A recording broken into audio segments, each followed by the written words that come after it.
FM મારું નામ રવિ છે અને આ શોનું નામ છે એક મુલાકાત. આજે આપણે એક મુલાકાત કરી રહ્યા છીએ ડોક્ટર સાહેબ સાથે. જી હા, ડોક્ટર ભાવેશ સચદે અત્યારે મારી સાથે સ્ટુડિયોમાં છે from Shiv multi speciality hospital. એમની સાથે આપણે ઘણી બધી જોઈન્ટ રિપ્લેસમેન્ટ સર્જરી બાબતે વાતો કરવાના છીએ. જે કન્સલ્ટન્ટ જોઈન્ટ રિપ્લેસમેન્ટ સર્જન છે. સર, નેક્સ્ટ ક્વેશ્ચન મારે તમને પૂછવો છે. આમ તો મેં ડૉક્ટર હિરેન સાથે ઘણી બધી વાતો કરી અને હવે તમારી સાથે અમુક ચર્ચાઓ કરવી છે. તો સર, જોઈન્ટ રિપ્લેસમેન્ટ સર્જરીમાં નવી ટેકનિક્સ કઈ રીતે ઉપલબ્ધ છે અને કેવી કેવી ટેકનિક્સ હોય છે?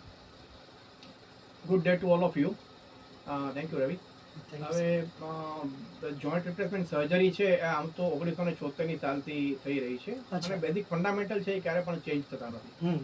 પણ અત્યારે નવું તમે પૂછો તો નવું છે ને રોબોટિક્સ. અત્યારે દરેક જગ્યાએ રોબોટ આવી ગયા છે અને ભવિષ્યમાં રોબોટ માણસને રિપ્લેસ કરી નાખે એવી પૂરેપૂરી શક્યતા છે. બરાબર. પરંતુ always the thing is that કે always captain has to let the ship. Right. એટલે અલ્ટિમેટલી કન્સલ્ટન્ટની જે માસ્ટરી છે અથવા તો એની એક્સપર્ટાઇઝ છે એ બહુ જ ઇમ્પોર્ટન્ટ છે. ઓબ્વિયસલી રોબોટ છે એ આપણને હેલ્પ કરી શકે છે, પરંતુ ખાસ કરીને ની રિપ્લેસમેન્ટ કરતા યુનિકોન્ડેલર ની રિપ્લેસમેન્ટ છે એટલે કે અડધો સાંધો બદલાવનું ઓપરેશન છે અને ડિફોર્મિટી કરેક્શન છે એમાં રોબોટ વધારે સારું કામ આપે છે.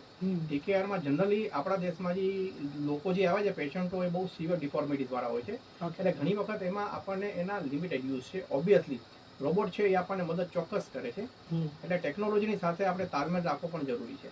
રાઈટ. સર, નેક્સ્ટ ક્વેશ્ચન મારે તમને પૂછવો છે કે આ ઓપરેશન થયા પછી જે કોમ્પ્લિકેશન્સ આવે છે લોકોને, એના માટે તેને શું કરવું અને જો આવે છે તો એ કેવા પ્રકારના હોય છે?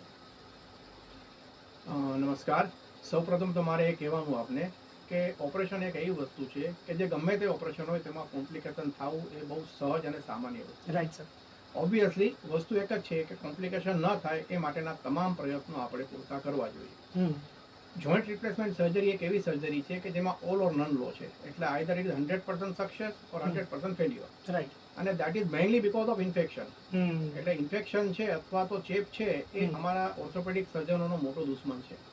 એટલે ખાસ કરીને હું એક દર્દીઓને એટલી અપીલ કરીશ કે આ ઓપરેશન એવું છે કે જે અમારી ચોપડીમાં પણ લખેલું છે કે ચાન્સીસ ઓફ ઇન્ફેક્શન ઇઝ 0.5%. પણ જો એ આ પ્રોપર જગ્યાએ અને પ્રોપર પ્રોટોકોલ સિવાય કરાવો તો એમાં 10-15-20% જેટલો પણ રેટ આવી શકે છે.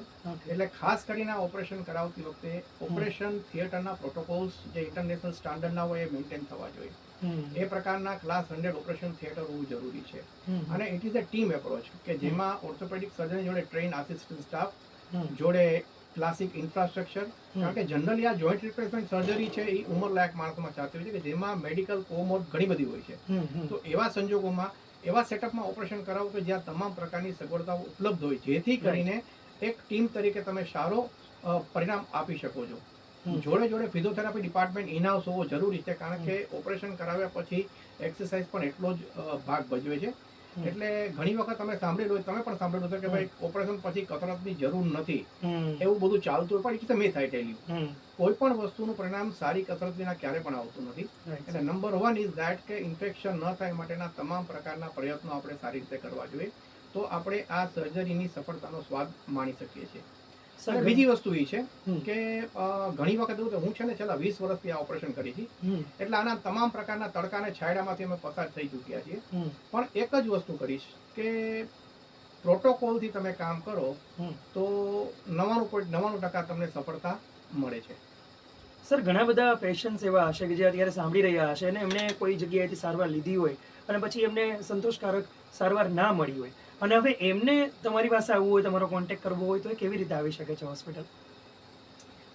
હવે અમારી શિવ હોસ્પિટલ છે એ બાલાજી રોડ 150 રિંગ રોડ ઉપર છે અને અમારી વેબસાઇટ પણ છે અને એમાં તમામ પ્રકારની માહિતી ઉપલબ્ધ છે. ફેસબુક પેજ છે, બરાબર છે, એટલે એમાંથી તમે સંપર્ક કરીને આવી શકો છો. પણ હું મારા દર્શકોને એટલું જરૂર કહીશ કે તમે ઓપરેશન કોઈ પણ જગ્યાએ કરાવ્યું હોય અને કોઈ પણ ડોક્ટર ક્યારે પણ એવું ન ઈચ્છે કે એનો દર્દી હેરાન થાય, પરંતુ ઘણીવાર સમય અને સંજોગોને આધીન રહીને આપણે કામ કરવું પડતું હોય છે.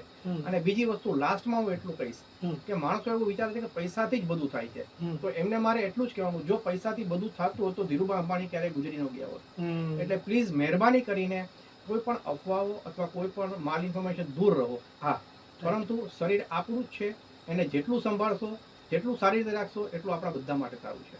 Thank you so much sir. ખરેખરમાં સરે જે ઇન્ફોર્મેશન આપી છે આપણા બધા માટે બહુ ઉપયોગી રહેવાની છે. કારણ કે ઘણી બધી વખત કેવું હોય કે પેશન્ટ્સની કમ્પ્લેન્ટ્સ એટલી બધી વધી જતી હોય છે ડૉક્ટર પાસેથી કે ક્યાંક ને ક્યાંક છે ને ડૉક્ટરને એમ થઈ જાય કે અરે યાર મેં આટલી સરસ સારવાર કરી, સ્ટીલ એમને નથી સમજાતું. પણ ક્યાંક ને ક્યાંક એવું હોય છે કે આપણે સમજવાની જરૂર હોય છે કે અમુક વખત અમુક પ્રોબ્લેમ્સ હોય છે એ ક્યાંક કોઈ મિસ્ટેકના લીધે આવ્યા હોય અથવા તો કોઈ આપણી પણ ભૂલ થઈ ગઈ હોય છે. 94.3 FM પર રવિ તમારી સાથે અને મારી સાથે હતા from Shiv multi speciality hospital doctor Hiren S Kothari and doctor Bhavesh Sachde. સાંભળતા રહેજો આવી જ રીતે અમે દર વખતે કોઈને કોઈ ડોક્ટરને તમારા માટે થઈને લાવતા રહીશું એક મુલાકાતમાં. સ્ટે ટ્યુન એન્ડ સાંભળતા રહો, મોજ કરતા રહો.